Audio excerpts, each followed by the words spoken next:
আমাদের এর আগে যে চ্যাপ্টার যেটা পড়াইছে একটা হচ্ছে আইসোমারিজম, তারপর হচ্ছে হাইড্রোক্সি কম্পাউন্ড।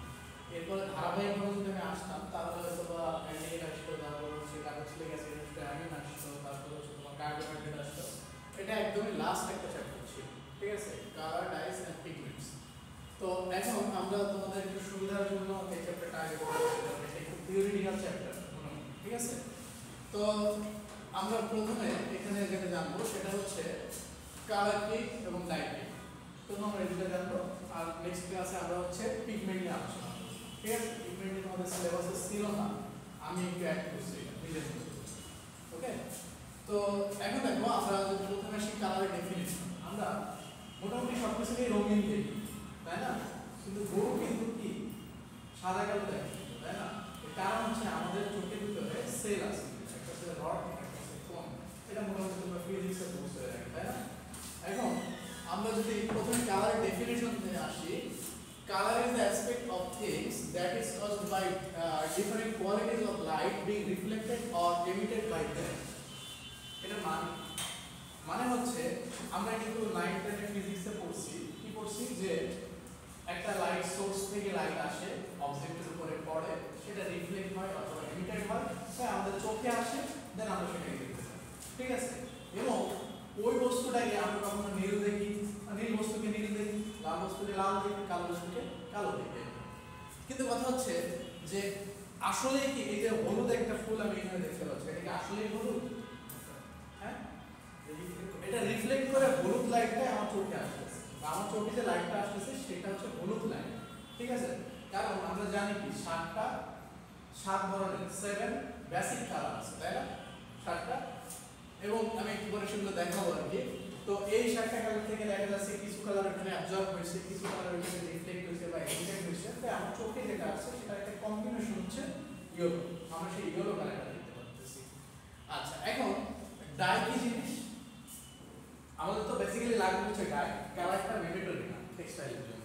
তো এখন আমরা যদি একটু চিন্তা করি যে আমাদের ডাই হচ্ছে একটা কালারফুল সাবস্টেন্স, ঠিক আছে।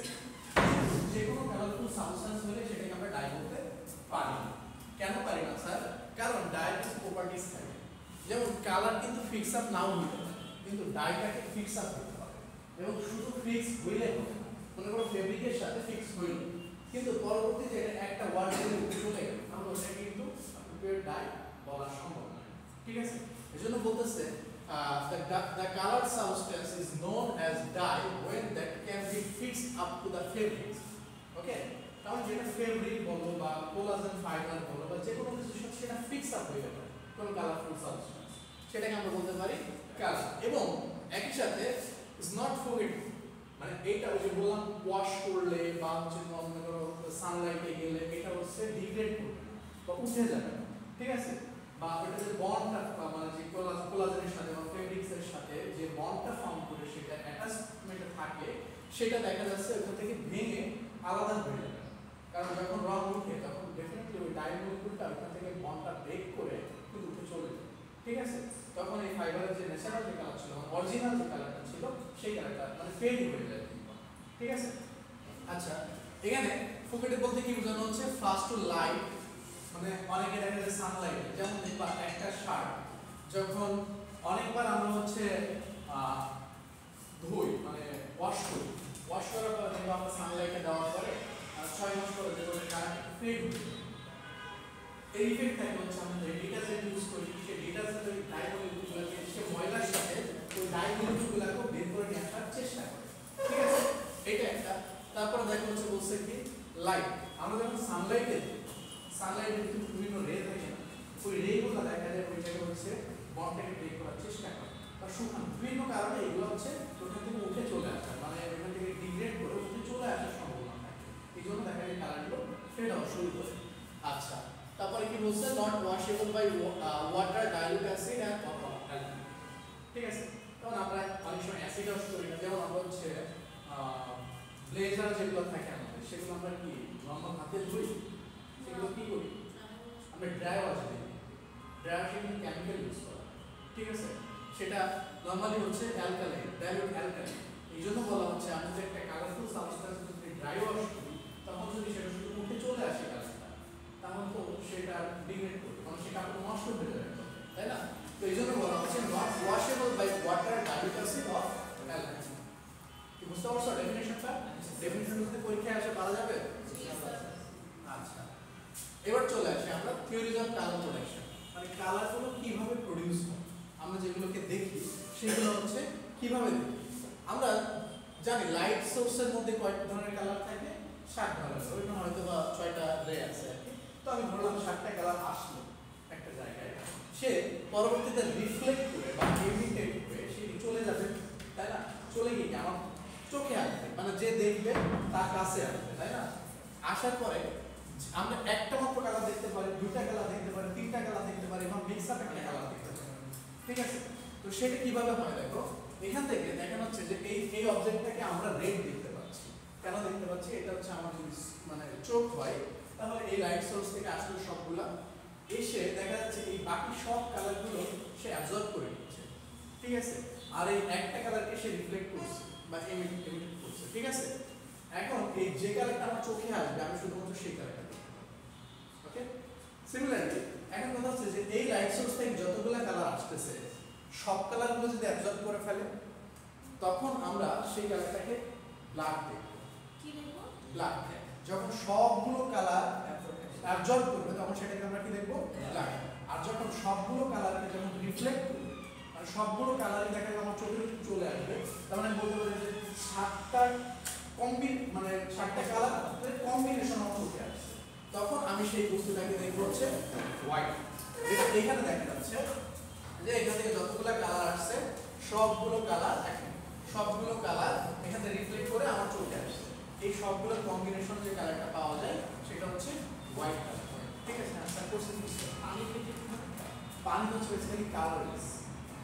এটা কি মানে আলোটা ওইখানে হচ্ছে রিফ্লেক্ট হয়, আবার হচ্ছে এমিটেড হয়, সব কিছুই হয়।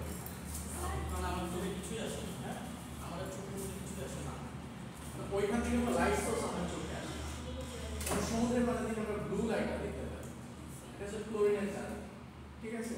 ওখানে থেকে ব্লু লাইটটা দেখতে পাই, কিন্তু নর্মাল যে আমরা যে পানিটা খাই সেখানে দেখা যাচ্ছে ওই লাইট পানিটা ভেদ করে, পানি কিন্তু একটা মিডিয়াম, ওইটা ভেদ করে দেখি স্টিলের গ্লাসে খায় বা কাঁচের গ্লাসে খায়, আমি কিন্তু ওই কালারটা দেখতে পাই, ওইখান থেকে লাইটটা রিফ্লেক্ট করে, ঠিক আছে? আচ্ছা, এরপরে আমরা আসলে কোন কালারটা দেখব, মানে কোন কালার অ্যাবজর্ব করলে আমরা কোন কালারটা দেখব বা কোন কালার রিফ্লেক্ট করলে আমরা কোন কালারটা দেখব। আমরা জানি যে লাইট হচ্ছে কি একটা ইলেকট্রোম্যাগনেটিক সোর্স, বলতে পারি এটা? আচ্ছা, ইলেকট্রোম্যাগনেটিক সোর্স। তো ইলেকট্রোম্যাগনেটিক সোর্সের মধ্যে আমরা কি এটা জানি না যে হচ্ছে অনেকগুলো রে ভাগ আছে। প্রথম রেটা কি গামা রে, একটা থাকে রেঞ্জ থাকে গামা রে, তারপরে কি এক্স রে, তারপরে ইউভি মানে আল্ট্রাভায়োলেট, তারপর হচ্ছে ভিজিবল, তারপর হচ্ছে ইনফ্রারেড, তারপর মাইক্রোওয়েভ আছে, রেডিও ওয়েভ আছে, এগুলো আছে। এখন কথা হচ্ছে আমরা সব রেগুলোকে দেখতে পারি লাইট সোর্স থেকে?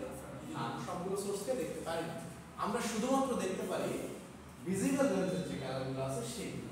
এখন এই ভিজিবল রেঞ্জের ভিতরে ভিজিবল রেঞ্জের যে ওয়েভলেন্থের কথা আমরা চিন্তা করি অ্যাটমসফিয়ারে, তাহলে দেখা যাচ্ছে 4000 থেকে কোন বইয়ে 7000 পর্যন্ত দেওয়া আছে, কোন বইয়ে 7500 পর্যন্ত দেওয়া আছে, কোন বইয়ে 6800 পর্যন্ত দেওয়া আছে, ঠিক আছে? তো এখানে আমি একটা চার্ট শো করছি যে দেখো নরমালি 4000 থেকে 4350 অ্যাংস্ট্রম এই রেঞ্জের মধ্যে ভায়োলেট কালারটা অ্যাবজর্ব করে, ঠিক আছে? তাহলে ভায়োলেট কালারটা যদি অ্যাবজর্ব করে তাহলে রিফ্লেক্ট করে বা এমিটেড করে কোনটা? তাহলে হচ্ছে ইয়েলো গ্রিন, মানে ইয়েলো আর গ্রিনের কম্বিনেশন যেটা থাকবে সেই কালারটা আমরা দেখতে পাবো, ঠিক আছে? এটা হচ্ছে কি কমপ্লিমেন্টারি কালার বলা হয়। তার মানে যেটা হচ্ছে আমাদের চোখে আসে অ্যাবজর্বের পরে যে কালারটা আমাদের চোখে আসে সেটাকে বলা হয় কমপ্লিমেন্টারি কালার, ঠিক আছে? তারপরে কি 4350 থেকে 4800 এই রেঞ্জে দেখা যায় ব্লু কালারটা অ্যাবজর্ব হয়, এর পরবর্তীতে দেখা যায় আমরা ইয়েলো কালারটা কমপ্লিমেন্টারি কালার হিসেবে দেখতে পাই। তারপরে আমরা দেখতে পারি হচ্ছে 4800 থেকে 4900 এই রেঞ্জের ভিতরে ব্লু গ্রিন হচ্ছে অ্যাবজর্ব করে, ঠিক আছে? আমরা পাই কোনটা? অরেঞ্জ কমপ্লিমেন্টারি কালার হিসেবে। তারপরে আমরা এখানে দেখি 5000 থেকে 5000 সরি আরেকটা বলছি না 4900 থেকে 5000 এখানে দেখা যাচ্ছে ব্লু গ্রিন অ্যাবজর্ব করে, আমরা দেখতে পাই হচ্ছে কমপ্লিমেন্টারি কালার হচ্ছে রেড। তারপরে দেখা যায় যে 5000 থেকে 5600 এখানে হচ্ছে গ্রিন কালার অ্যাবজর্ব করে, পার্পলটা আমরা কমপ্লিমেন্টারি কালার হিসেবে পাই। এই সাথে কি বলনা অ্যাড করছে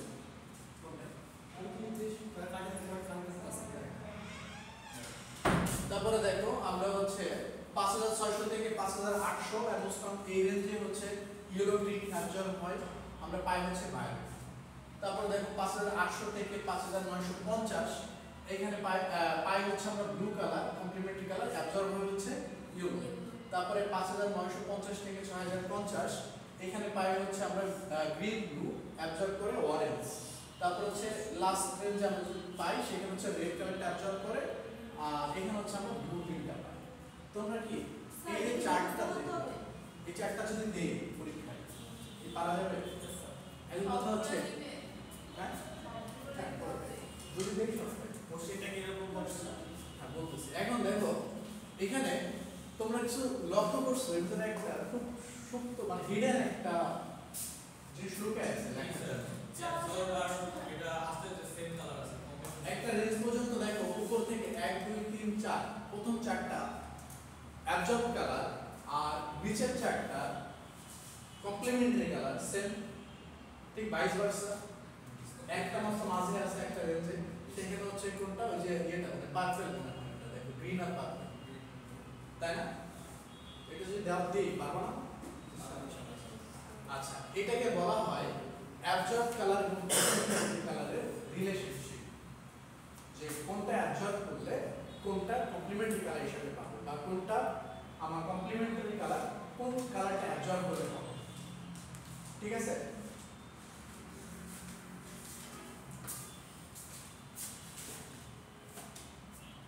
এখন চলে আসি আমরা থিওরিজ অফ কালার প্রোডাকশনে। নরমালি হচ্ছে দুইটা কালার প্রোডাকশন থিওরি আছে, কয়টা? দুইটা। একটা হচ্ছে অ্যাডিটিভ কালার থিওরি আর একটা হচ্ছে সাবট্রাকটিভ কালার থিওরি, ঠিক আছে? আমরা দুইটা একটু দেখার চেষ্টা করব, একটা জানলে আরেকটা মোটামুটি ইজি হয়ে যাবে, একটা উল্টাটা, ঠিক আছে? আমরা একটু প্রথমে যদি যাই যে additive colour theory deals with the emission of light, এমিশনের সাথে সম্পর্কিত। এবং এইখানে হচ্ছে প্রাইমারি কালার হচ্ছে আমরা তো জানি প্রাইমারি কালার সেকেন্ডারি কালার এটা তো জানি তাই না? মানে বেসিক যে 7টা কালার সেই 7টা কালার যদি পিওর ফর্মে থাকে তাহলে সেগুলোকে আমরা বলি প্রাইমারি কালার। এবং যখন একটার সাথে একটা মিক্স হয় বা একসাথে দুটো মিক্স হয় বা তিনটা মিক্স হয় বা একটা পার্সেন্টেজ মিক্স হয় তখন দেখা যাচ্ছে আমরা যে কালারটা পাই সেটাকে বলি আমরা সেকেন্ডারি কালার। তো এই অ্যাডিটিভ কালার থিওরিতে প্রাইমারি কালার হিসেবে আমরা দেখতে পাই হচ্ছে রেড, গ্রিন এবং ব্লু, এটাকে আমরা আরজিবি বলি। অনেক আগে না, বেশি দিন আগে না, এই 5-7 বছর আগে মানে ফটো তোলার পরে আরজিবি এই কথাটার সাথে কি পরিচয় ছিল কারো?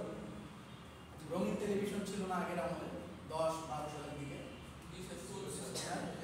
বক্সের মতো, ওটাকে আরজিবি টেলিভিশন বলা হয়। ওটা বেসিক কালার ছিল হচ্ছে এই যে তিনটা কালার রেড, গ্রিন এবং ব্লু, ঠিক আছে? এই তিনটা কালারের মিক্স আপ দিয়ে ডটেড পয়েন্ট করা থাকে ভিতরে, ঠিক আছে?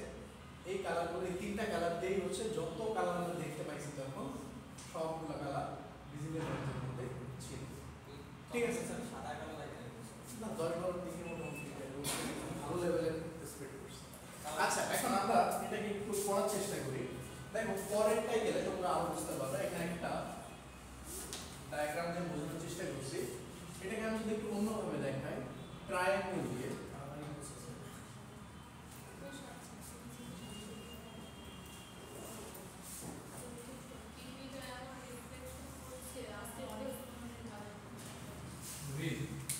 এই তিনটা কি বেসিক কালার, ঠিক আছে?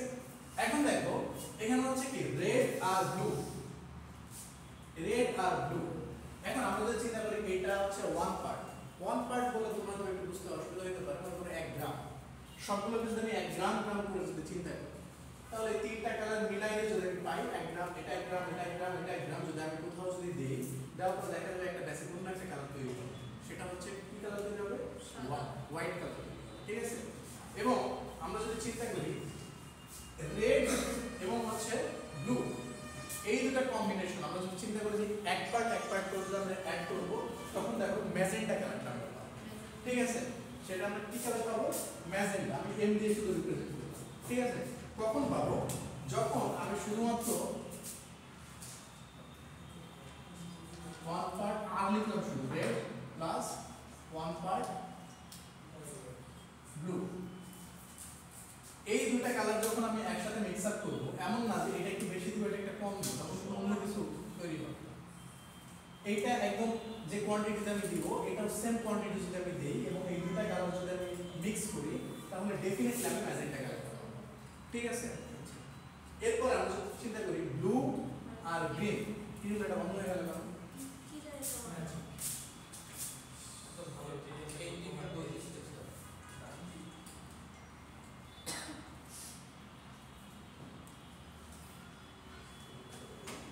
অডিও মুভমেন্টটা ইমিডিয়েটলি এসে দেখতে পারি। আচ্ছা দেখো, এখন আমরা যেটা বলছি যে ব্লু আর গ্রিন এই দুটো মিলাই যেটা হয় 1 part blue plus 1 part green, আমরা যদি চিন্তা করি তাহলে এখানে যেটা পাবো সেটা বলে শাইন। শাইন, ঠিক আছে। তাহলে 1 part blue plus 1 part green আমরা যেটা পাচ্ছি শাইন, আর 1 part red plus 1 part green যেটা আমি পাবো সেটা হচ্ছে ইয়েলো। স্যার কি কালার বলছেন? Shine, Shayan shine, shine. আচ্ছা শাইন বলা হয় অনেকে। স্যার রেড ব্লু আর গ্রিন মিক্স করলে হোয়াইট পাওয়া যায়। হ্যাঁ, এবার আমি বলতেছি, এবার দেখো আমরা যদি 1 part red 1 part blue 1 part green এই তিনটা যদি আমি একসাথে যদি অ্যাড করি তাহলে যেটা পাবো গ্রিন। তাহলে আমি পাবো হচ্ছে স্যার 1 পার্ট হোয়াইট। পার্টটা কি বলবো? পার্ট হচ্ছে এখানে পরিমাণ হিসেবে কাউন্ট করছে। 1 গ্রাম চিন্তা করতে পারো, মিলিগ্রাম চিন্তা করতে পারো, কেজি চিন্তা করতে পারো, যাই চিন্তা করতে পারো পরিমাণ হিসাবে। ঠিক আছে, আসলে কি হোয়াইট আসে? এটা হচ্ছে অ্যালটিক কালার থিওরি। এখানে এরকম কোশ্চেন আছে স্যার, এবং এখানে যে 1 পার্ট করে বলছে, আমি যদি 1 পার্ট 0.5 গ্রাম বা 0.5 পার্ট করি তখন দেখা যাবে ম্যাজেন্টারি যে ভ্যারিয়েশন থাকে না, এটা আমি ভালো বুঝবো না। যারা স্পেশালি সে মানে যখন কাপড় চোপড় কিনতে যায় এরা যে কি কালার বলে আমি নিজেও বুঝি না আমাদের মতো। ঠিক আছে, কি সব কালার বলে মানে নতুন নতুন কালার সব পায় আর কি। ওদের মাথায় আছে বলে দেয় ওটা নতুন করে আবিষ্কার করে। আচ্ছা, তাহলে অ্যাডিটিভ কালার থিওরি নিয়ে কারো কোনো কোশ্চেন আছে স্যার? না। এবার চলে আসি আমরা সাবট্রাকটিভ কালার থিওরি। এটা হচ্ছে আরেকটা কি ছিল এমিশন, আর এটা হচ্ছে অ্যাবজর্পশন। এই সাবট্রাকটিভ যে কালার থিওরি সেটা ডিপেন্ড করে কিসের উপরে? ডেফিনিশন ওইখানে যদি আমি যাই দেখা যাবে এটা হচ্ছে অ্যাবজর্ব কি কালারটা অ্যাবজর্ব করতেছে। ঠিক আছে, এবং এই জায়গাটায় প্রাইমারি কালার হচ্ছে সায়ান, ম্যাজেন্টা এবং ইয়েলো। মনে থাকবে এই জায়গাটা হচ্ছে প্রাইমারি কালার কি কি? সায়ান, ম্যাজেন্টা এবং ইয়েলো। এবং এখানে কি বলতেছে দেখো, আগে এখানে বলতেছিল কি যে রিফ্লেক্ট করছিল বা ইমিটেট হচ্ছিল, মনে করো রেড কালার এবং ব্লু কালার মিলে হচ্ছে ম্যাজেন্টা হচ্ছিল রিফ্লেক্ট করার পরে, কিন্তু এই জায়গায় দেখা যাচ্ছে সায়ান এবং ম্যাজেন্টা। আচ্ছা এখন দেখো সায়ানের কালারটা কি কোনটার কম্বিনেশন ছিল? দেখো তো ব্লু আর গ্রিন, তাই না? আচ্ছা ঠিক আছে, খুব ভালো কথা। ম্যাজেন্টা ছিল রেড আর ব্লু। রেড আর ব্লু। তাহলে এই দুটো অপোজিট সাইডে কি আছে? দেখো তো কালার তো বোঝা যাচ্ছে না আসলে। এই দুটো অপোজিট সাইডে কি আছে? ইয়েলো। ঠিক আছে, তার মানে এই দুটো কালার যখন আমার রিফ্লেক্ট করবে, দুইটা কালার একসাথে যদি রিফ্লেক্ট করে তাহলে আমি পাবো ইয়েলো। কিন্তু সাবট্রাকটিভ থিওরিতে কি বলতেছে? অ্যাবজর্বেন্ট থিওরিটা। তাহলে অ্যাবজর্ব করলে কি পাবো? ইয়েলোর উল্টা। মনে পড়ে ওইখানে যে টেবিলে যদি আমি চলে যাই দেখা যাবে ব্লু পাবো। ঠিক আছে, একই রকম ভাবে ম্যাজেন্টা এবং ইয়েলো এই দুটো যদি অ্যাবজর্ব করে, এখানে আবার চলে আসছে একটু ম্যাজেন্টা এবং ইয়েলো এর উল্টা সাইডে কি আছে? সায়ান। এখন এই দুটো যদি রিফ্লেক্ট করতো তাহলে আমি সায়ান পাই, আর এই দুটো যদি অ্যাবজর্ব করে তাহলে আমি কি পাবো? রেড। মানে এই ডায়াগ্রাম দিয়ে কিন্তু আমি এখন বুঝে ফেলতে পারবো। ঠিক আছে, একই রকম ভাবে ইয়েলো এবং সায়ান যদি অ্যাবজর্ব করে গ্রিন, তাহলে গ্রিন পাবো, আর যদি রিফ্লেক্ট করে তাহলে আমরা ম্যাজেন্টা পাবো। কি লেখা যাবে পরীক্ষা আসলে? এটাই দিয়ে দেবো থিওরি। স্যার টেস্টটা বুঝলে সব পারা যাবে। কি পারা যাবে? টেস্ট মানে টেস্টটা হ্যাঁ, তো আমি তো প্যাচটাকে হচ্ছে গোলের থেকে বের করে ট্রেনের ভিতরে নিয়ে গেলাম এই জন্য। মাঝে কে ছিল? তিনটার মাঝে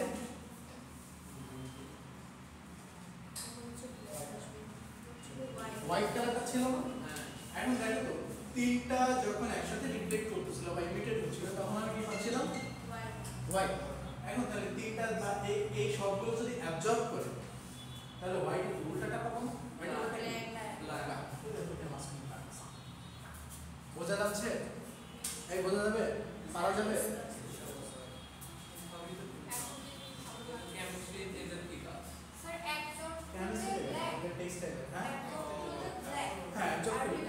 রিফ্লেক্ট করলে হচ্ছে যে মাঝে হোয়াইট, ঠিক আছে? আচ্ছা এবার চলে আসি আমরা ডাই। ডাই ডেফিনিশনটা কি বলছিলাম স্যার? কি একজন বলতো? রঙিন পদার্থ যা রাসায়নিকভাবে যুক্ত হয়ে যায় এবং এটা ওয়াশ বা কোনো কিছু বলে উঠে না। আচ্ছা যে আলো ওয়াশ ডাই ওয়াশ রং। আচ্ছা ডাইয়ের বাংলা নাম তো রং। আচ্ছা দেখো সকল ধরনের কালার সাবস্টেন্সকে আমরা ডাই বলতে পারি তখনই যখন সেখানে দুটো জিনিস একটা অ্যাটলিস্ট একটা জিনিস প্রেজেন্ট থাকে, সেটা হচ্ছে এখানে একটা টার্ম আছে ক্রোমোফোর, একটা গ্রুপ। ক্রোমোফোর গ্রুপটা যদি সেই সাবস্টেন্সের মধ্যে প্রেজেন্ট থাকে, ওই যে অর্গানিক কম্পাউন্ড বললাম মাত্র, অর্গানিক কম্পাউন্ড, এবং সেটা কি ফিক্স আপ হওয়ার পাওয়ার থাকতে হবে এবং একই সাথে সেটা উঠে যাবে না বা ওয়াশ করলে উঠবে না বা হচ্ছে সানলাইটে দিলে উঠবে না বা এই ধরনের একটা ফেনোমেনন ঘটবে। এখন এখানে আমরা দুটো টার্ম করব, একটা হচ্ছে ক্রোমোফোর আর একটা হচ্ছে অক্সোক্রোমস, ঠিক আছে? একটা হচ্ছে ক্রোমোফোর আর একটা হচ্ছে অক্সোক্রোমস। প্রথম আসি ক্রোমোফোর। এই ক্রোমোফোর হচ্ছে একটা ফাংশনাল গ্রুপের মতো। কিসের মতো? একটা ফাংশনাল গ্রুপের মতো। যেমন ওএইচ থাকলে আমরা কি বলতাম আগে? হাইড্রোক্সিল বা অ্যালকোহল। তারপরে সিএইচও থাকলে কি বলতাম? অ্যালডিহাইড। সিও থাকলে কি বলতাম? কিটোন। এরকম ঠিক তেমনি এই ক্রোমোফোর গ্রুপটা থাকা মানেই হচ্ছে সেটা ডাই। ক্রোমোফোর গ্রুপটা থাকা মানে হচ্ছে সেটা ডাই। এখন এই ক্রোমোফোর গ্রুপগুলো কি হতে পারে? অ্যাজো হতে পারে, থাইও হতে পারে, নাইট্রোসো হতে পারে, অ্যাজোক্সি হতে পারে, নাইট্রোসো অ্যাজোথায়ামিন হতে পারে, অ্যাজোমিথাইন হতে পারে, কার্বনিল হতে পারে, ইথাইল হতে পারে, বিভিন্ন ধরনের আরো অনেক আছে, ঠিক আছে? এই ক্লাসিফিকেশন যখন দেখাবো দেখবা শুধুমাত্র এই ক্রোমোফোর গ্রুপের উপরে কত যে ক্লাসিফিকেশন আছে এবং আমি যদি বলতে পারি, কারণ যা যেটা মন চাবে দরকার হলে এমনি লেখা যাবে, শুধুমাত্র গ্রুপের উপর ডিপেন্ড করে। আচ্ছা এখন তাহলে আমরা যদি চিন্তা করি যে এই পাশে কি একটা ফিনাইল গ্রুপ আছে আর এই পাশে একটা ফেনল আছে, এদের মাঝে দেখো একটা কানেক্টর আছে, তাই না? এই কানেক্টরটাকে বলা হয় হচ্ছে ক্রোমোফোর। তাহলে আমি যদি স্যার ক্রোমোফোরের ডেফিনিশনটা যদি কারো কাছে জানতে চাই বা পরীক্ষায় যদি দিই, লেখা যাবে? কি লেখা যাবে বলো? একজন কি বলে? আরে জন আবার তো লেখা চেঞ্জ করে এখন দেখো তাহলে আমি যদি স্ট্রাকচারটা যদি আঁকার চেষ্টা করি এখানে,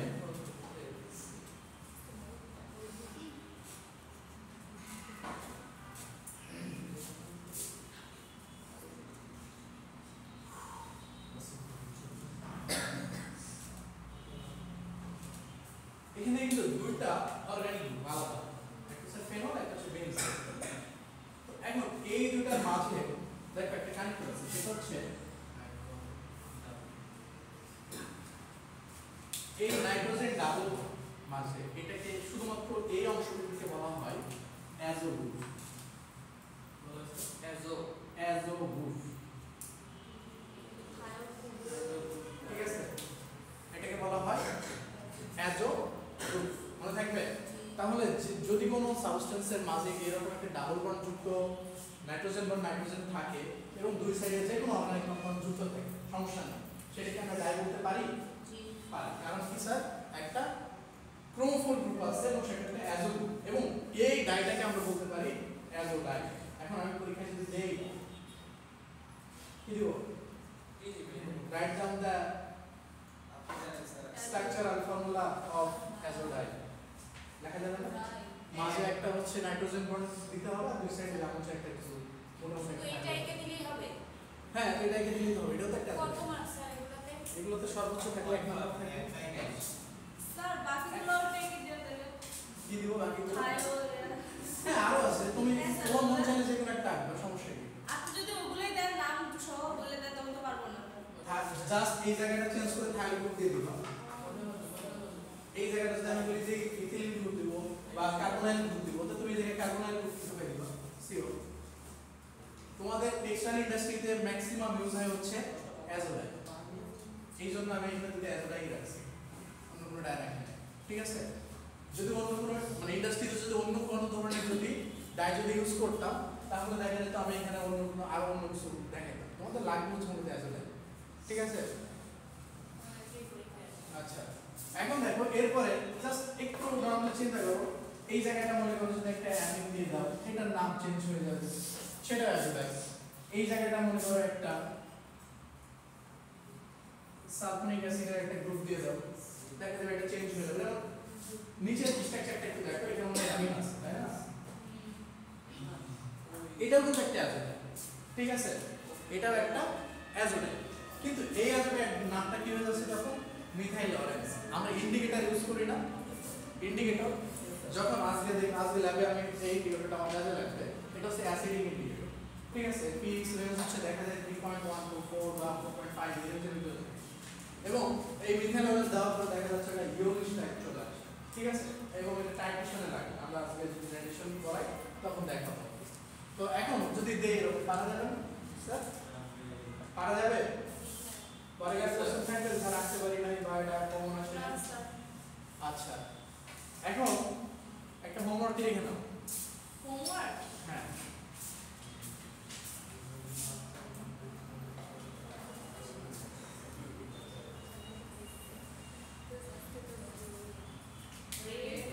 রেড অ্যাজোডাইন, এটা তোমরা ইয়েলো অ্যাজোডাইন বলতে পারো, মিথাইল অরেঞ্জকে বা অরেঞ্জ অ্যাজোডাইন বলতে পারো।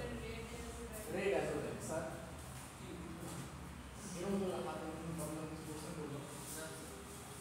রেড অ্যাজোডাইন, এটার স্ট্রাকচারটা জানবা, জাস্ট দুই সাইডে হালকা হালকা চেঞ্জ আছে, মাঝে সবকিছু ঠিক আছে, ওই সাইডে চেঞ্জ আছে, এই সাইডে চেঞ্জ আছে, ঠিক আছে।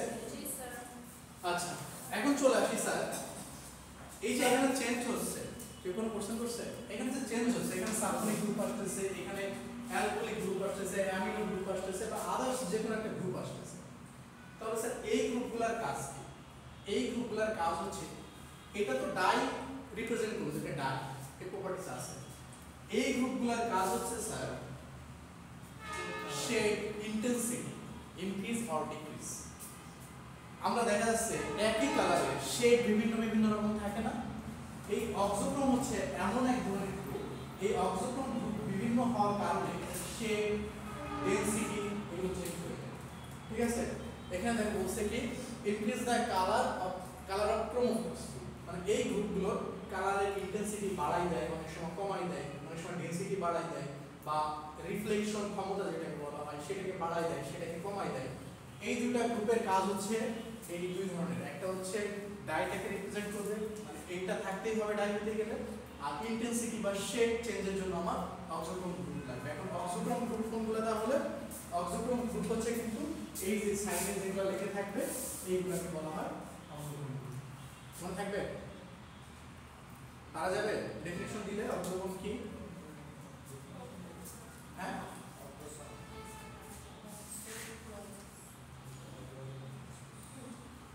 পরে যায়।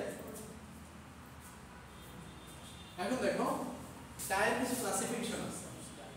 নরমালি আমরা দুই ধরনের করতে পারি ডায়ের ক্লাসিফিকেশন, একটা হচ্ছে কি, একটা হচ্ছে কেমিক্যাল ক্লাসিফিকেশন, একটা হচ্ছে ডায়েস ক্লাসিফিকেশন। ডায়েস ক্লাসিফিকেশন পরে আসি, আমরা প্রথম আসি কেমিক্যাল ক্লাসিফিকেশন। কেমিক্যাল ক্লাসিফিকেশনটা আমি একটু বললাম, এটা বেসিক্যালি ডিপেন্ড করে হচ্ছে কোন ধরনের গ্রুপ মাঝে যে অ্যাজো গ্রুপ আছে, মানে কোন ধরনের গ্রুপ ওইখানে অ্যাড আছে, ঠিক আছে। এই গ্রুপগুলো দেখো কত ধরনের গ্রুপ হইতে পারে, নাইট্রো হইতে পারে, নাইট্রোসো হইতে পারে, অ্যাজো হইতে পারে, অ্যানিলিন হইতে পারে, ডাইফিনাইল হইতে পারে, ট্রাইফিনাইল মিথেন হইতে পারে, মানে অনেক কিছু হইতে পারে ভাই, একটু দেখবে এগুলো, ঠিক আছে। তবে এগুলো আপনি না দেওয়ারই সম্ভব চেষ্টা করুন, কারণ এত মনে রাখাও সম্ভব না। এখানে যদি ইচ্ছা করে মাঝে মাঝে এমন এমন গ্রুপ লিখে ফেলবা, দেখা যাবে আমি জানি না, তোমরা বলবো এটা আছে দিকে এক্সিস্ট করে, ঠিক আছে। এজন্য আমরা দেখবো আমরাও জানি না স্যার এটা আছে কিনা। আমি জানি, কিন্তু যখন আমি নাম্বার দিব না তখন তো নামটা আর্গুমেন্টে দেবো, স্যার এটা আছে দিকে এক্সিস্ট করে স্যার। সামনে জানা আছে। যেমন আমি একবার এরকম করছিলাম, আমার একটা ভাইভাতে কোশ্চেন করছিল এক্সটার্নাল, তখন আমি একটা অ্যান্সার দিয়েছিলাম, বলছে আর ইউ শিওর? আমি বলছি স্যার শিওর। কিভাবে পারি? আন্দাজ একটা জার্নালের নাম বলেছে, ওই জার্নালে এটা করছিলাম স্যার, পারলে খুঁজে নেন। ঠিক আছে, পরে আমার বলছিল যে স্যার হচ্ছে আমার বলে যে তুমি এটা দেখাইতে পারবো, বলছে দেখাইতে পারবো, ওইটাই কালকে খেলে আমার তো জানি ইচ্ছা হলো কালকে আসবে না আমার বলবো আর ওর মনে থাকে স্যার যদি বলতো আজকেই দেখাই দিতে কি করতেন? জীবনও চাইবে না সেটা জ্ঞান। ঠিক আছে, কারণ স্যারের পরে আরো অনেক কিছু আছে, মানে ভাইবা যত ছিল হ্যাঁ ওটা আজকে দেখাতে চাইলে তো তার মানে কি না যে আমি একবার আজগুবি কোনো একটা কথা বলেছি।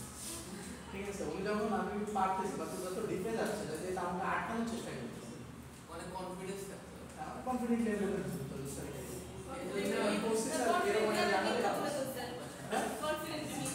হ্যাঁ।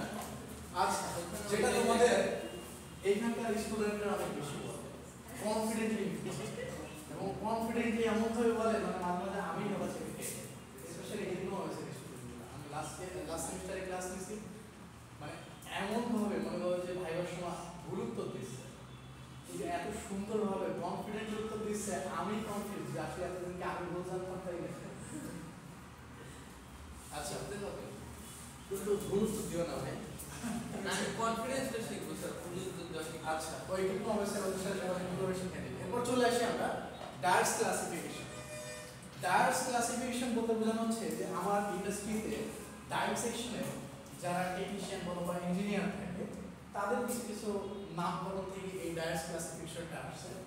যেমন তারা বলে acid die, basic die, ইলেক die, ঠিক আছে, এমসিডি মেটাল কমপ্লেক্স ডাই, বা এই ধরনের অনেকগুলো আছে, sulphur die, modern die, develop die, natural die অনেক সময় ইউজ করে। যেমন হাইড্রোজ স্যার একটা থিসিস করার মানে সামনে হচ্ছে ন্যাচারাল ডাই, ঠিক আছে। কারণ আমার ইচ্ছা ছিল ন্যাচারাল ডাই করার, কিন্তু সুযোগ পাইনি। পরে আমার জুনিয়র বছর একটা মেয়েকে দিয়ে করেছিলাম এই ক্লাসটা, কিন্তু সে বিয়ে শাদী করে পেপার টেপার না করে চলে গেছে। আচ্ছা, তো এখন আমরা এই ক্লাসিফিকেশনগুলো আমরা একটু পড়বো, ঠিক আছে। স্পেশালি এই জায়গা থেকে হচ্ছে অ্যাসিড ডাই, বেসিক ডাই এবং রিঅ্যাক্টিভ ডাই, এই তিনটাটাই আমরা একটু প্রপার্টিসগুলো দেখব। কারণ হচ্ছে কি এই ডাইগুলাই হচ্ছে আমার বর্তমান বাংলাদেশের টেক্সটাইল ইন্ডাস্ট্রিতে প্রচুর পরিমাণে ইউজ হচ্ছে, ঠিক আছে। অ্যাসিড ডাই, বেসিক ডাই আর হচ্ছে রিঅ্যাক্টিভ ডাই। বাকিগুলো যে ব্যবহার হচ্ছে না তা হচ্ছে, কিন্তু কম, মানে না হওয়ার মতো, হয়তো পরীক্ষামূলকভাবে ব্যবহার হচ্ছে। যেমন বায়ার একটা হয়তো অর্ডার করছে, তো বলছে যে এটার কালারটা এমন চাচ্ছি, যেটা হয়তো আমার ডিরেক্টলি হচ্ছে অ্যাসিড ডাই বা বেসিক ডাই বা হচ্ছে রিঅ্যাক্টিভ ডাই যেন আনতে পারতেছি, তখন দেখা যায় মেটাল কমপ্লেক্স ইউজ করি বা ডেভেলপ ডাই ইউজ করি, বা এখানে দেখা যাচ্ছে হচ্ছে তোমার ভ্যাট ডাই ইউজ করে, বিভিন্ন ধরনের ডাইগুলো তখন হচ্ছে পরীক্ষামূলকভাবে ছোট ড্রামে দেখবা করে এগুলো, ঠিক আছে, বা ল্যাবে যারা জব করবা তারা দেখবা এই ছোট ছোট এই নতুন নতুন ডাইগুলো একটু একটু করে ইউজ করে দেখবা যে আসলে এটা শেপটা কেমন আসে, আমার বাইরের রিকুইজিশন মানে যে রিকুইজিশনটা দিচ্ছে সেটা ফিল আপ হচ্ছে কি, ঠিক আছে। তো এখন আমরা এই তিন চারটা একটু প্রপার্টিসগুলো একটু দেখার চেষ্টা করি। মোটামুটি এগুলো সহজ। আমরা প্রথম যদি আসি অ্যাসিড ডাই, প্রথমত এটা অ্যাসিডিক কন্ডিশনে রিঅ্যাকশন করে, ঠিক আছে। নরমালি দেখা যায় অ্যাসিড ডাইটাকে যদি আমরা ফিজিশনের দিকে যাইতে চাই তখন পিএইচটাকে মানে যখন আমার এটা কি বলে আমাদের ইয়ে ভাষায় ফেব্রিক বলে না নাকি, এই ফেব্রিকের পিএইচ দেখা যাবে যে তোমার 4 এর দিকে নামায় আনতে হবে বা 3 এর দিকে নামায় আনতে হবে, তারপর তুমি যদি অ্যাসিডটা ইউজ করো তখন সে রিঅ্যাকশন বা ফিক্স হবে, ঠিক আছে। বেসিক ডাই নরমালি দেখা যায় 8 থেকে 9 বা 10 এই রেঞ্জের মধ্যে যদি থাকে তখন ওরা রিঅ্যাকশন করে, ঠিক আছে। আর রিঅ্যাক্টিভ ডাই নরমালি হচ্ছে অ্যাসিডিক কন্ডিশনে রিঅ্যাকশন করে, কিন্তু কিছু কিছু ক্ষেত্রে সেটা বেসিক কন্ডিশনেও রিঅ্যাকশন করে। এখন আমরা চলে আসি অ্যাসিড ডাইয়ের কিছু প্রপার্টিজ দেখি আমরা, ঠিক আছে। এটা ওয়াটার সলিউবল, ঠিক আছে, নরমালি পানিতে দিলে দেখা যাবে এটা গলে যাবে। কারণ হচ্ছে পরে মনে আছে কোথাও ওই এইখানে রিলেটিভলি স্মলার, কারণ এটা হচ্ছে যতগুলো ডাই আমি এখন দেখাইলাম রিলেটিভলি স্মলার, মানে এই ডায়ের কণাগুলো সব থেকে ছোট হয়, এই জন্য এরা খুব দ্রুত সলিউবল হয়ে যায় পানিতে, মনে থাকবে। আচ্ছা, এখন একটা কোশ্চেন আছে স্যার, আজকে বলে যায় যেহেতু ডাই আজকে পড়াচ্ছি এবং আমি যতদিন এখানে থাকি ততদিন জানি না, তোমরা যদি কেউ ডাই নিয়ে থিসিস করো কোনো স্যারের সাথে, যদি ওই ডিফেন্স করে আমি থাকি সামনে, তাহলে একটা কোশ্চেন আমি করবো যে নরমালি আমরা ডাইয়ের সময় টেম্পারেচার কন্ট্রোল করি কেন? হ্যাঁ, আমরা যখন ডাই করি কোন একটা ফেব্রিক বলো বা যখন একটা ফাইবার বলো তখন আমরা টেম্পারেচার কন্ট্রোল করতে হয় 40 to 50 or 35 to 45 or 60 কেন? হ্যাঁ, পুড়ে যেতে পারে, কি পুড়ে যাচ্ছে না, অন্য সময় তোমার নরমাল পানি ইউজ করি 20 ডিগ্রি 30 ডিগ্রির ভিতরে ওই সময়টা কেন একটু ওয়ার্ম ওয়াটার ইউজ করা হয়? সলিউবিলিটি ঠিক রাখার জন্য।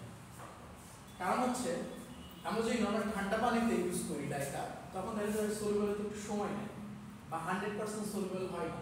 যখনই 100% সলিউবল না হবে তখন ফেব্রিকের উপরে এগুলো ডিরেক্টলি এসে বসে যায়, দেখা যায় ধাপ্পা পড়ার মতো। মনে করো আমার হাতে একটা রং লাগাই, এখানে এরকম করে দিলাম, ওই রকম একটা শেড চলে আসে। মনে করো এখানে একটু ডিপ শেড, এখানে একটু লাইট শেড, এখানে আবার একটু অন্যরকম শেড, এর মধ্যে শেড পড়বে। তো ইভেন্ট টাইমের জন্য আমরা এখানে টেম্পারেচারটা কম করি, ঠিক আছে? মনে থাকে যাবে। এরপরে দেখা যাচ্ছে এই কালারগুলো মানে অ্যাসিডটা যদি আমরা ইউজ করি তখন দেখা যাবে এটা ব্রাইট কালার পাবো বা ভাইব্রেন্ট কালার পাবো। তারপর হচ্ছে এটা লাইট ফাস্টনেস খুব ভালো পাওয়া যাবে, মানে ডিউরেবিলিটি, মানে এই কালারগুলো দেখা যাচ্ছে লংজিভিটি অনেক বেশি পাওয়া যায়। তারপরে ভার্সাটিলিটি, মানে এটা অনেক ধরনের কালার পাওয়া যায়, যেমন কিছু কিছু যেমন বেসিকটাই মনে হয় এটা হচ্ছে কালারটা একটু কম পাওয়া যায় তুলনামূলক, মানে অল্প কিছু শেডের কালার পাওয়া যায় বেসিকটাই। কিন্তু অ্যাসিডটায় দেখা যাচ্ছে অনেক ধরনের আমরা কালার পাইতে পারি। কিরকম কালার পাইতে পারি? যেমন ব্ল্যাক, অরেঞ্জ, রেড, এই ধরনের অনেক ধরনের, মানে ভার্সাটিলিটি এই জন্য বলতেছে আর কি। এরপর হচ্ছে রিলেটিভলি স্মলার বলতেছে affinity toward protein and polyamide fibre, মানে এই যে বললাম এই অ্যাসিড ডাইগুলা নরমালি হচ্ছে কোলাজেন, যেমন জুতা, লেদার যেটা, ওটা হচ্ছে তোমার ডাইয়ের জন্য অ্যাসিড ইউজ করা হয়। আবার একই সাথে ফেব্রিক বা তোমার কোলাজেন বলো বা আদার্স পলিঅ্যামাইড ফাইবার যেটা বলে প্রোটিনাস সাবস্টেন্স যেগুলো থাকে, এই সবগুলোকে আমরা অ্যাসিড ডাইয়ে ডাই করতে পারি, ঠিক আছে? আচ্ছা, তারপর চলে আসি আমরা বেসিক ডাই। এটা হচ্ছে ওয়াইড রেঞ্জ অফ শেড। এটা কি বলছে দেখো? Wide range of shade. আর ওইখানে কি বলছিল দেখো তো একটু, ওইখানে কি বলছিল? ওইখানে কয়েকটা দেয় না, বলে দিচ্ছে। আচ্ছা, ওইটা হচ্ছে wide range of colour. Colour মানে অ্যাসিড ডাইটা বিভিন্ন কালারের হইতে পারে, আর বেসিক ডাইটা তুলনামূলকভাবে কালারটা কম, কিন্তু শেডগুলো অনেক চেঞ্জ করা যায়। পিল, বুঝো না? মনে করো আমার হচ্ছে অ্যাসিড ডাই যেটা, সেটা ব্ল্যাক হতে পারে বা হোয়াইট হতে পারে বা রেড, কিন্তু রেডের অনেকগুলো শেড থাকে না, ঠিক আছে?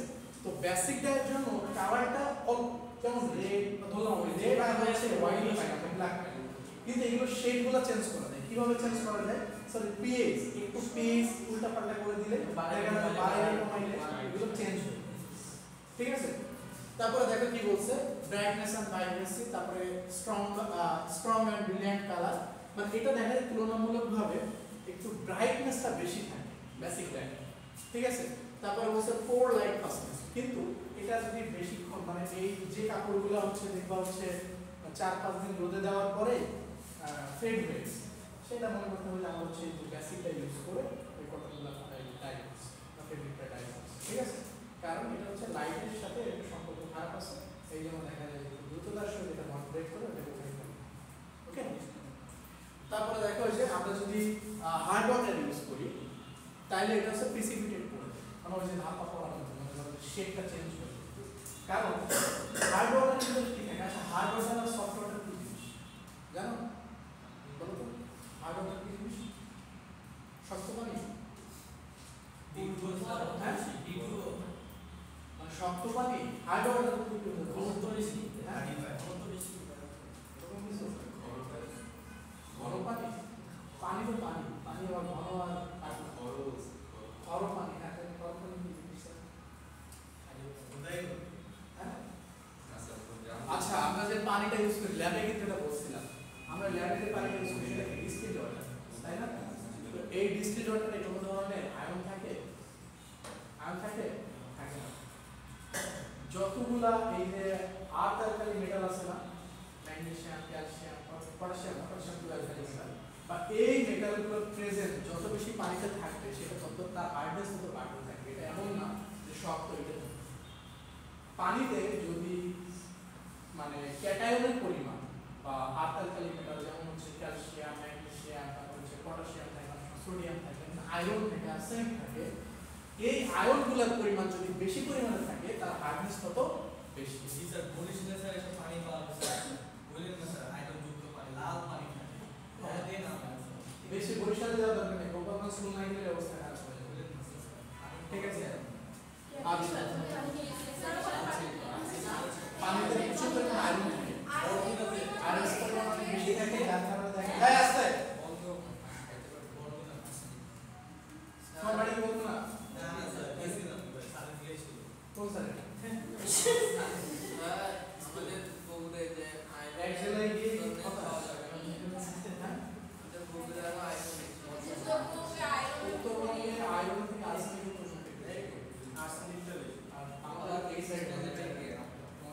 দক্ষিণ পশ্চিম অঞ্চলে আর্সেনিক পরিমাণটা বেশি থাকে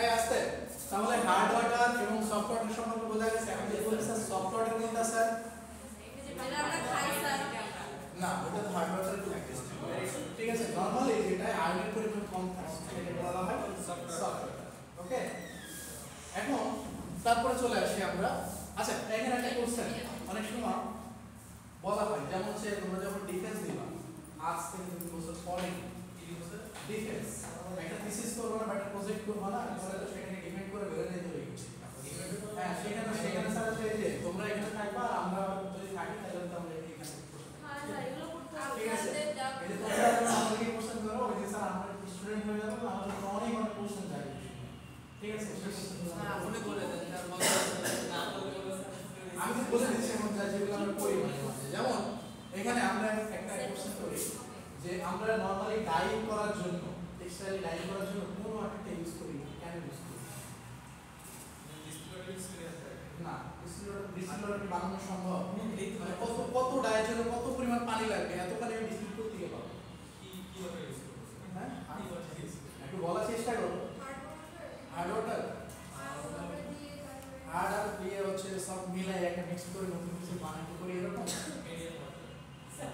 আমরা সবসময় সফট ওয়াটার ইউজ করি কারণ সফট ওয়াটারে ক্যাটায়ন বা আয়নের পরিমাণটা কম থাকে এখন হার্ড ওয়াটারটা আমরা কেন ইউজ করি হার্ড ওয়াটারটা ইউজ করি না এই কারণে আমার যখনই ডাইটা মেশাবো সলিউবল হয়ে যাবে তখন দেখা যাবে ওইখান থেকে অনেক মানে ম্যাক্সিমাম পার্সেন্টেজ ডাইটা ওই ক্যাটায়নের সাথে রিঅ্যাকশন করতে থাকে একটা বন্ড ফর্ম করে ওই সেটা প্রিসিপিটেশন পড়ে থাকে আর বাকি যেটুকু থাকে সেগুলো হচ্ছে ফেব্রিকের সাথে রিঅ্যাকশন করে ঠিক আছে এবং এটা সম্ভাবনা দেখা যাচ্ছে ওই যে ফেব্রিকটা তুমি ডাই করতেছো ও প্রিসিপিটেট করে কোথায় যাবে সফট ওয়াটার কোথায় পাওয়া যায় বলতেছি স্যার কোথায় যাবে ওটা প্রিসিপিটেট করে ওই ফেব্রিকের উপরে এসে পড়ে থাকে অথবা তুমি যে ডাই যে বাথ ওই যে ড্রামটা বলা হয় বা যেখানে তুমি করো না কেন এটাকে বলে ডাই বাথ ওই ডাই বাথের নিচে পড়ে থাকে ঠিক আছে এই জন্য আমরা হার্ড ওয়াটার ইউজ করি মনে থাকবে সফট ওয়াটার তাহলে স্যার কোথায় পাবো স্যার আমরা টিউবওয়েলের পানি আর হচ্ছে পুকুরের পানি বা নদীর পানি এই দুটো জিনিস কম্পেয়ার করি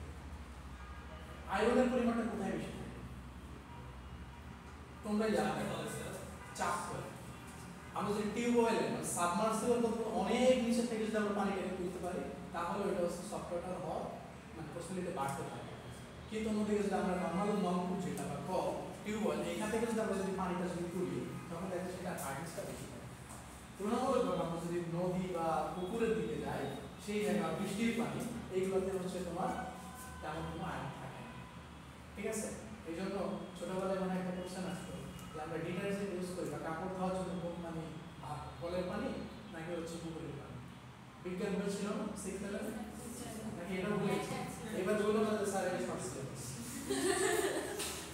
আচ্ছা এরপরে দেখো আমরা চলে আসি রিঅ্যাকটিভ ডাই ঠিক আছে রিঅ্যাকটিভ ডাই হচ্ছে কি এটা বেসিক্যালি হচ্ছে অ্যাসিডিক কন্ডিশনে রিঅ্যাকশন করে ম্যাক্সিমাম সময় মানে 3 থেকে 5 এই রেঞ্জের মধ্যে রিঅ্যাকশন করে আর এরপর দেখা যাচ্ছে কিছু কিছু ক্ষেত্রে এটা হচ্ছে আমরা বেসিক কন্ডিশন বা অ্যালকালাইন মিডিয়ামে আমরা এটা ইউজ করতে পারি এরপরে হচ্ছে এই রিঅ্যাকটিভ ডাইগুলো হচ্ছে কোভ্যালেন্ট বন্ড সৃষ্টি করে অ্যালকালাইন মিডিয়ামে দেখো বলে দিচ্ছি যে অ্যালকালাইন মিডিয়ামে এটা যায় কখন যায় যখন কোভ্যালেন্ট বন্ড ফর্ম করে এবং ফর্ম করে তখন দেখা যাচ্ছে এটা খুব দ্রুততার সাথে ভেঙে যেতে পারে কোভ্যালেন্ট বন্ডটাকে আমরা অল্প একটু এনার্জি দিলে দেখা ভেঙে যায় না এই জন্য আমরা নরমালি রিঅ্যাকটিভ ডাইটাকে আমরা অ্যাসিডিক কন্ডিশনে ইউজ করি যেন এটা কোঅর্ডিনেশন কমপ্লেক্স তৈরি করতে পারে এটা কেন বেশি ইস্তাম না কোভ্যালেন্ট আয়ন দুটো মিক্স আপ আচ্ছা পড়াইছে না এটা ফার্স্ট সেমিস্টারে কমপ্লেক্স কম্পাউন্ড কোঅর্ডিনেশন কেমিস্ট্রি পড়াইছে না আচ্ছা এরপরে দেখো কি বলছে contains heterocyclic ring heterocyclic ring বলতে বোঝানো হচ্ছে ওই যে দেখো এখানে এগুলোকে বলা হয় হেটারোসাইক্লিক রিং মনে করো হেটারোসাইক্লিক কখন বলবে মনে করো এই জায়গাটায় আরেকটা ওই স্ল্যামস এইটা তো তোমার ইন্টেন্সিটিটাকে ভ্যারি করতেছে তাই না এখানে একটা ফিনোলিক বা একটা হাইড্রোক্সি গ্রুপ লাগানো আছে এখানে একটা সালফোনিক গ্রুপ লাগানো আছে তাই এখানে একটা মনে করো তুমি আরেকটা NH2 লাগাই দাও ঠিক আছে অ্যামিনো গ্রুপ দিয়ে দাও মানে এই যে এই সমস্ত কারণে এটাকে বলা হচ্ছে হেটারোসাইক্লিক এবং যত বেশি হেটারোসাইক্লিক হবে তত তার রিঅ্যাক্টিভিটি বেড়ে যাবে কেন স্যার কারণ ওর এইখান থেকে বন্ড ফর্ম করার একটা সুযোগ আছে এখান থেকে বন্ড ফর্ম করার একটা সুযোগ আছে এখান থেকে আছে আবার এখান থেকে আছে মানে এবার যত বেশি তোমার মনে করো এই অক্সিক্রমগুলো এক থাকবে এর সাথে তত এর রিঅ্যাক্টিভিটি বেড়ে যাবে এবং এর নাম কিন্তু এমনি এমনি হয় না রিঅ্যাক্টিভ ডাই। হেটেরোসাইক্লিকে প্রচুর পরিমাণ অক্সিক্রম থাকে, এই অক্সিক্রমগুলো ফাইবারের সাথে বা কোলাজেনের সাথে খুব দ্রুততার সহিত রিসার্ভ হয় বা রিঅ্যাকশন করে, এই জন্য এটাকে বলা হয় রিঅ্যাক্টিভ ডাই। মনে থাকবে? আচ্ছা, তারপরে দেখো কি বলছে যে এটা লাইট ফাস্টনেস বা ওয়াশ ফাস্টনেস ভালো মোটামুটি, এটা কালারটা খুব কম পাওয়া যায়। এটা কালারটা কম পাওয়া যায় কারণ হচ্ছে যে এখানে রিঅ্যাক্টিভ ডাই ইউজ করে খুব কম, বাইরের রিকোয়ারমেন্টস আর এর দাম অনেক বেশি রিঅ্যাক্টিভ ডাই, ঠিক আছে? এই জন্য এটা খুব কম ইউজ করা হয় এবং খুব কম কালার এখন পর্যন্ত ডেভেলপ করা হয়েছে। এবং এটার আরেকটা মারাত্মক সমস্যা হচ্ছে এটা ইকো ফ্রেন্ডলি না। এই এত বেশি রিঅ্যাকশন করার কারণে এটা যখনই ডিসচার্জ করে সব দায়িত্ব হচ্ছে তোমার ফেব্রিকের সাথে লেগে থাকে না, তখন এটা ডিসচার্জ করলে পানিতে চলে যাবে এনভায়রনমেন্টে, তখন ও তো আর গিয়ে বসে থাকবে না, ওই জুপ্লাঙ্কটন ফাইটোপ্লাঙ্কটন বা পানি প্রদূষণ করবে, পরবর্তীতে ওইখান থেকে হচ্ছে তোমার যেটাকে বলা হয় বায়োম্যাগনিফিকেশন বলা হয় বা বায়োঅ্যাকুমুলেশন বলা হয়, এই মাধ্যমে সে মাছের ভিতরে যাবে, মাছ থেকে আমাদের কাছে আসবে, গাছে যাবে, বিভিন্ন জায়গায় এটা স্প্রেড হয়ে যাবে, এই জন্য এটাকে বলা হয় হেলথ হ্যাজার্ডাস, ঠিক আছে? এটা ইকো ফ্রেন্ডলি কোনো ডাই না।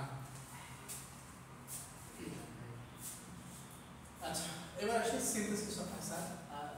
রিঅ্যাক্টিভ যেটা ডাই ওটার দামও বেশি, আবার ইকো ফ্রেন্ডলিও না, আবার মানে কালারের কম, তারপরে এটা তাহলে ব্যবহার হয় কারণ এটা স্ট্রং এবং এটা দ্রুত ব্যবহার করা হবে, এবং এটা শেডগুলো চেঞ্জ করতে পারে, কারণ অংশগ্রহণ যত বেশি থাকবে শেড তত বেশি চেঞ্জ করা যাবে না, খারাপ শেষের মধ্যে আকর্ষণটা বেশি থাকে না, এটা সেরকম। আচ্ছা, এবার চলে আসি আমরা সিনথেসিস অফ ডাই। এবার মনে হয় আমাদের একটা পড়ে যাওয়া লাগবে। দেখো ডাইয়ের মধ্যে আমি এখানে শুধুমাত্র অ্যাজোডাইয়ের এগুলো দেখাইছি, ঠিক আছে? আসলে আশা করা যায় অ্যাজোডাইগুলো আসতে পারে, আসলে অ্যাজোডাইগুলো আসতে পারে। এই হোমওয়ার্ক কি দিছিলাম জানি? কি করবো স্যার? কেমিক্যাল স্ট্রাকচার হ্যাঁ, কি বল? জাস্ট ওই যে দুই সাইডে একটু হালকা চেঞ্জ আছে, একটা সাইডে অ্যামিনো আছে, CH3 আছে, বলো কেউ বের করছো? হ্যাঁ, দুই সাইডে ফিনাইল গ্রুপ থাকবে আর ওই যে শুধুমাত্র অক্সিজেনগুলো একটু চেঞ্জ হবে, ঠিক আছে? এটা ভালো করে দেখে রাখো। আচ্ছা, এখন দেখো আমার যে ন্যাপথনল, আমি এটা রাখতেছি না, আমি কষ্ট হচ্ছে। ন্যাপথনল 2 এই ন্যাপথলিনের সংকেত কি? এখানে আগে অলরেডি আছে C10H6, গুড, C10H6। তো ন্যাপথনল মানে ন্যাপথলিনের সাথে যখন একটা আমার হাইড্রোক্সিল গ্রুপ অ্যাড আছে, এটাকে বলা হয় যেহেতু কোন পজিশনে আছে স্যার, এটা বেটা পজিশনে মনে হয়, তাই না? বা এটাকে আমি বেটা ন্যাপথল বলতে পারি অথবা 2 ন্যাপথল বলতে পারি। 2 ন্যাপথলের সাথে 4 অ্যামিনো বেনজিনো সালফারিক অ্যাসিড, যে 4 নম্বর পজিশনে সালফোনিক গ্রুপটা আছে, সেই অনুযায়ী হচ্ছে না, এটা হচ্ছে সক্রিয় সিরিজে বেশি সক্রিয়, তাহলে এটা এক হবে, তাহলে 4 অ্যামিনো সালফোনিক অ্যাসিড, ওকে? তো পরবর্তীতে দেখা যায় এই বন্ডটা এখান থেকে ভেঙে যায়, এটা উধাও হয়ে যায়, এটা হচ্ছে প্রথম হচ্ছে NH ফর্ম করে, পরবর্তীতে হাইড্রোজেনটাও চলে যায়, কি হচ্ছে এখানে একটা অ্যাজো গ্রুপ ফর্ম করে, আর বাদ বাকি যা আছে সার সাইডে সেম থাকে, ঠিক আছে? এটা একটা অ্যাজোডাই, একই রকম ভাবে এটা হচ্ছে আরেকটা অ্যাজোডাই। এটা একটু বেশি ইম্পর্টেন্ট, একটু দেখে রাখো, এটা আমি অনেকবার বলছি যে ডায়োজোনিয়াম সল্ট থেকে আমরা কিভাবে অ্যাজোডাই ফর্মেশনে যেতে পারি, ঠিক আছে? নরমালি ডায়োজোনিয়াম সল্টের সাথে আমরা যখন ফেনলের রিঅ্যাকশন আগে দেখাইছিলাম, এর সাথে আমরা কি দিয়েছিলাম, একটা অ্যালকালাইন একটা সাবস্টেন্স দিয়েছিলাম, সোডিয়াম হাইড্রোক্সাইড, তাই না? কি সোডিয়াম হাইড্রোক্সাইড দিয়েছিলাম না কোনো কিছু দিয়েছিলাম? সোডিয়াম হাইড্রোক্সাইড দিয়েছিলাম, ঠিক আছে? এই সোডিয়াম হাইড্রোক্সাইড যখন 5 ডিগ্রিতে, মনে পড়ে 5 ডিগ্রির কথা, এই 5 ডিগ্রিতে যখন রিঅ্যাকশন করেছিলাম তখন একটা বড় একটা ফর্ম করছিল, মানে একটা কঠিন একটা স্ট্রাকচার ফর্ম করছিল, এটাকে বলা একটা অ্যাজোডাই বা অ্যাজো কম্পাউন্ড, ঠিক আছে? তারপরে সাথে হচ্ছে একটা সল্ট প্রডিউস করে এবং ওই সল্টটা হচ্ছে ফিক্সেশন মানে হেল্প করে আর কি, সাথে হচ্ছে পানি। বুঝাবো? এটা আমি বুঝাইছি অলরেডি তোমাদের যে লাস্ট ফিক্স পড়াইছিলাম জানেন, অ্যালকোহল যখন পড়াইলাম তখন কিন্তু এগুলো আমি ভেঙে ভেঙে বুঝাই দিয়েছিলাম, ওই জন্য আমি আজকে আর বোঝাচ্ছি না, ঠিক আছে? আচ্ছা, তাহলে এরপরে যাই, এরপরে দেখো আমার আছে হচ্ছে নন টেক্সটাইল ইউজ অফ ডাইস্টার, মানে আমরা যে ডাইগুলো পড়লাম, মানে ডাই আজকে শেষ, এরপরে নেক্সট আমরা পিগমেন্ট শুরু করব। তো এই ডাইগুলো হচ্ছে আমার টেক্সটাইল ইন্ডাস্ট্রির বাইরে আর কোথায় ইউজ করা হয়? এটা হচ্ছে প্রথম হচ্ছে কি লেদার ইন্ডাস্ট্রিতে ইউজ করা হয়, পেপার ইন্ডাস্ট্রিতে ইউজ করা হয়, মোটামুটি বুঝতে পারছো, এগুলো আমার এক্সপ্লেইন করা লাগবে কোথায় কিভাবে ইউজ করা হয়, তারপরে কসমেটিক ইন্ডাস্ট্রি ইউজ করা, যেমন ফেস পাউডার, লিপস্টিক, এগুলো বিভিন্ন ভ্যারিয়েন্টের কালার হয় আর কি। তারপর হচ্ছে ওয়াক্স, যেমন আমরা ক্যান্ডেল লাইট ডিনার যখন আমরা করতে যাই তখন দেখি খুব একটু বেশি মানে একটু কালারফুল ক্যান্ডেল হলে ভালো হয়, ঠিক আছে? ওই জায়গায় হচ্ছে ডাইগুলো ইউজ করা হয়। তারপর হচ্ছে পলিশিং এর জন্য, শু পলিশের জন্য আমরা অনেক সময় চকলেট কালার ইউজ করি বা হচ্ছে ব্ল্যাক কালার ইউজ করি, ঠিক আছে? তারপর হচ্ছে ফুড অ্যান্ড ড্রিঙ্কস, আমরা যে ফুড অ্যাডিটিভস হিসাবে হচ্ছে কালার ইউজ করি, স্পেশালি হচ্ছে বাচ্চাদের চকলেট বা হচ্ছে মানে বাচ্চারা যেগুলো কেক, মাফিন কেক থেকে এগুলো দেখবে বিভিন্ন কালার থাকে না, এখানে কিন্তু আমরা এই যে নন টেক্সটাইল মানে হচ্ছে স্যার মানে খাওয়ার উপযোগী যেটা মানে ফুড টাইপ বলা হয় এটাকে, ঠিক আছে? ফুড কালার যেগুলোকে বলা হয় ছোট ছোট ওই যে এগুলোর মধ্যে কাঁচের বোতলে স্যার। হ্যাঁ না এজোগ্রুপ থাকে তো ঝাড়ু লাইন কোনটা মানে কোন গ্রুপ থাকে, আমি বলছি যদি এজোগ্রুপ থাকবে, থার্ড গ্রুপ থাকতে পারে, ডাইফিনাইল গ্রুপ থাকতে পারে, ঠিক আছে? অনেকগুলো গ্রুপ আছে, আমি বললাম না ওই যে গ্রুপের উপর ডিপেন্ড করে অনেক অনেক ক্লাসিফিকেশন বললাম না, ওর ভিতর তো ইকো ফ্রেন্ডলি আছে, যেমন ইথিলিন গ্রুপ থাকে। তোমরা যে ফুড কালারটা খাও ওটা তো ইথিলিন থাকে, এবং ইথিলিন থাকে হচ্ছে ফল যখন পাকে, কাঁচা আম থেকে পাকা আম হয়, কি আসলে কাঁচা আম থেকে যখন পাকা আম হয় ওর ভিতরে ইথিলিন মানে যায় আর কি, গাছের মাধ্যমে যায়, তারপরে না পাকে, এগুলো বুঝছো না বাইরে দিতে, ঠিক আছে? তো এটা আমরা খাইতে পারি, এই জন্য ফুড কালারে হচ্ছে ইথিলিন ইউজ করা হয়। আচ্ছা, তারপর হচ্ছে আমরা ড্রাগ ইন্ডাস্ট্রি ইউজ করতে পারি, লাইক ওষুধগুলোর কালার একটু সাদা, কালো বা বিভিন্ন ভ্যারিয়েন্ট, পিঙ্ক কালারও আছে। পিঙ্ক কালারও থাকতে পারে, ঠিক আছে? ফটোগ্রাফিতে ইউজ করা হয়, ফটোগ্রাফিতে মানে কি একটা ছবি তুললাম, রাখলাম বিভিন্ন ডাই এরকম না, ফটোগ্রাফি ফিল্ম যেটাকে বলা হয়, ফটোগ্রাফি ফিল্ম মানে এখনকার তো ডিজিটাল ক্যামেরা, কালো একটা বাক্স চাপ দিলে হয়তো ছবিগুলো সুন্দর সুন্দর। আগের আমলের কথা চিন্তা করি, যখন হচ্ছে আমরা ফিল্ম নিতাম, মানে ছবি করার পরে একটা ফিল্ম পাইতাম, ওই ফিল্মটা হচ্ছে যত্ন করে রেখে দেওয়া লাগতো, কারণ কোনো একদিন আমার লাগলে আমি আমার এটা দিলে পরে একটা ছবি করতে, ওইখানে হচ্ছে আমার ডাই ইউজ করা হয়, ঠিক আছে? এছাড়া আরো অনেক জায়গায় ইউজ করা হয়, আপাতত এগুলো জানতেই হবে। আর এরপরে হচ্ছে আমরা নেক্সট দিন হচ্ছে পিগমেন্ট পড়বো, তাহলে আজকে আমরা হচ্ছে ডাই পর্যন্তই রাখি, ডাই শেষ হয়ে গেল। এখন আজকে পড়াইছি, আশা করা যায় একটা কোর্সের ফুল একটা কোর্সের পাওয়া যাবে এখান থেকে।